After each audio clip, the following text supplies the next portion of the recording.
Good afternoon student. हम अध्याय 1 पढ़ रहे हैं। अध्याय 1 में हमने कुछ कृषि पद्धतियों के चरण पढ़े थे। आज उन्हीं में से वर्णन करेंगे। तो पहला है मिट्टी तैयार करना। मिट्टी तैयार करने का अर्थ होता है मिट्टी को पलटना, मिट्टी को पोला बनाना, जिससे पौधों की जड़ें आसानी से नीचे दब सकें और आसानी से श्वसन कर सकें।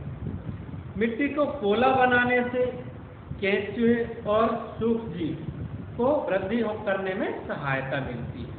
हम जानते हैं कि केंचुए किसान के मित्र होते हैं। क्यों? क्योंकि केंचुए मिट्टी को भुरभुरा बना देते हैं और ह्यूमस भी उत्पन्न करते हैं, जिससे उपज में वृद्धि होती है। अब मिट्टी को पोला करना था। मिट्टी को पलटने से एक फायदा यह भी होता है कि मिट्टी में जो मृत पौधे होते हैं या मृत जीव, सूक्ष्म जीव जो होते हैं, उनको पलटने से वे धीरे धीरे सड़ जाते हैं और वे खाद बन जाते हैं, जिससे पौधों को पोषक भी मिलता है। और हम जानते हैं कि मिट्टी की कुछ ऊपर की सतह, कुछ सेंटीमीटर ऊपर की सतह में कुछ सेंटीमीटर में ही पौधे अपनी वृद्धि करते हैं। तो मिट्टी को पलट देंगे और उन्हें पोला कर देने से जो मिट्टी के नीचे पोषक तत्व होते हैं वह ऊपर आ जाते हैं और पौधों को पोषण देने में सहायक होते हैं। मिट्टी को पलटने या उलटने की जो प्रक्रिया होती है उसे जुताई कहते हैं।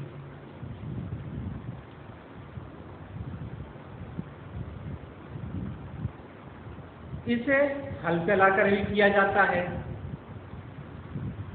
लेकिन यदि मिट्टी सूखी होती है तो उसमें पहले पानी दिया जाता है। पानी देने से मिट्टी मुलायम हो जाती है और उसमें हल चलाना आसान हो जाता है। अब क्या होता है कि कभी कभी हम खेतों में हल चलाते हैं तो मिट्टी के बड़े बड़े ढेले रह जाते हैं, तो उन्हें तोड़ने के लिए हम पाटल का प्रयोग करते हैं। पाटल लकड़ी का एक मोटा यंत्र होता है जो 4-5 फीट के लगभग होता है। उसको चलाने से मिट्टी के बड़े बड़े ढेलों के छोटे छोटे टुकड़े हो जाते हैं और मिट्टी समतल हो जाती है। इससे मिट्टी का समतलीकरण भी किया जाता है। अब हम पढ़ेंगे कृषि औजार, अर्थात मिट्टी तैयार जुताई करने के लिए कृषि औजार कौन कौन से हैं।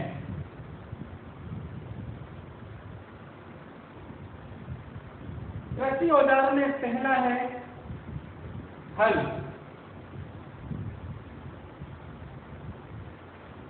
क्योंकि कृषि का कार्य करने के लिए कई प्रकार के औजारों की आवश्यकता होती है, तो इनमें हल, कुदाली, कल्टीवेटर कई आते हैं। हम इनमें से पहला पढ़ेंगे हल। हल प्राचीन काल से ही प्रयोग किया जाता था। यह लकड़ी का बना एक यंत्र होता है, जैसा कि डायग्राम चित्र 1.1a में दिखाया गया है। हल, यहाँ देखिए, हल में एक सॉफ्ट होता है जिसे हम हल शेफ्ट कहते हैं। इसमें एक सिरे पर हैंडल लगा होता है और इसे यंत्र को अर्थात हल को बैलों की सहायता से प्रयोग किया जाता है। हल चलाने के लिए एक जोड़ी बैल और एक व्यक्ति की आवश्यकता होती है। लेकिन आजकल लोहे के हल तेजी से बढ़ते जा रहे हैं, लकड़ी के हल कम होते जा रहे हैं। अब हम आगे देखते हैं। अगला पॉइंट है कुदाली।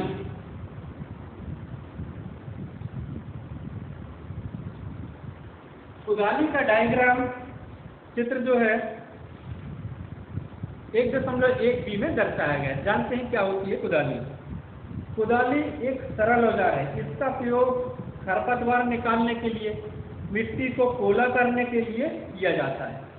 इसमें लकड़ी या लोहे की एक छड़ होती है, जिसके एक सिरे पर लोहे की चौड़ी और मुड़ी हुई प्लेट लगी होती है।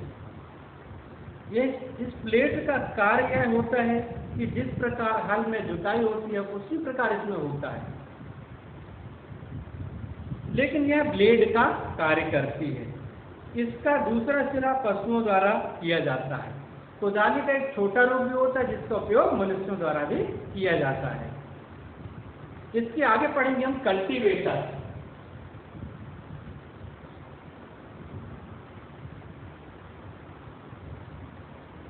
धीरे धीरे समय बदला और ट्रैक्टर के माध्यम से जुताई होने लगी, तो ट्रैक्टर में प्रयोग होने वाला यंत्र जो जुताई के काम आता है उसे हम कल्टीवेटर कहते हैं। तो कल्टीवेटर से श्रम और समय दोनों की बचत होती है। अब कल्टीवेटर का जो डायग्राम होता है वह हमें चित्र 1.1c में दर्शाया गया है। इसमें भी एक साथ बहुत सारे छोटे छोटे हल लगे होते हैं, हलनुमा आकृति होती है जिससे एक साथ काफी कार्य हो जाता है। अब हम अगला पॉइंट पढ़ेंगे,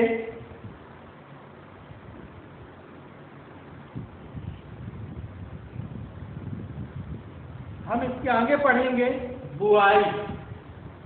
अब मिट्टी तैयार करने के बाद अगला पॉइंट बुआई है। बुआई फसल उत्पादन का एक महत्वपूर्ण कार्य है। बोने से पहले हमें अच्छे और स्वस्थ बीजों का चयन करना पड़ता है जिससे कि हमें उपज अच्छी मिले। तो अच्छे बीजों का चयन करने का सबसे अच्छा तरीका यह होता है कि हम बीजों को एक पात्र में पानी लेकर उस पात्र में, पानी भरे पात्र में बीजों को डालें। डालने के पश्चात जो बीज डूब जाते हैं वह स्वस्थ बीज कहलाते हैं, और जो बीज पानी में ऊपर तैरने लगते हैं या तैरते रहते हैं तो वह बीज खराब बीज कहलाते हैं। तो स्वस्थ बीजों का चयन करने का यह सबसे अच्छा तरीका होता है। तो इस प्रकार से स्वस्थ बीजों का पहले चयन किया जाता है, उसके पश्चात बुआई की जाती है। अब बुआई के लिए कुछ औजारों का उपयोग किया जाता है। यहाँ सबसे पहला है परंपरागत औजार, जैसा कि चित्र 1.2 में दर्शाया गया है। परंपरागत औजार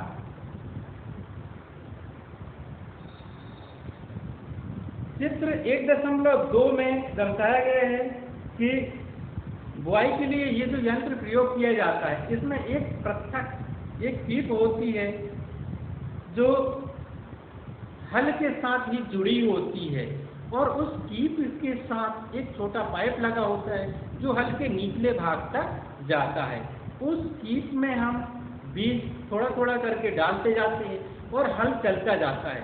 तो जैसे हल चलता जाता है मिट्टी थोड़ा उठती जाती है, जहाँ मिट्टी उठती है वहाँ पर उस कीप के पाइप को लगा दिया जाता है, वहाँ तक लगाया जाता है।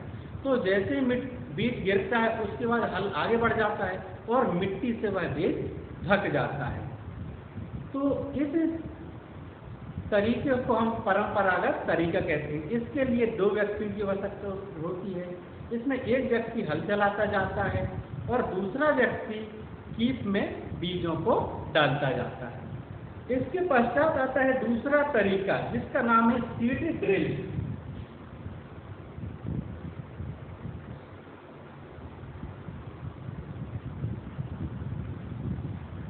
सीड ड्रिल यह ट्रैक्टर में प्रयोग होने वाला यंत्र है। इसमें सीड ड्रिल में बीजों को एक साथ डाल दिया जाता है, फिर यह यंत्र ट्रैक्टर के माध्यम से चलाया जाता है।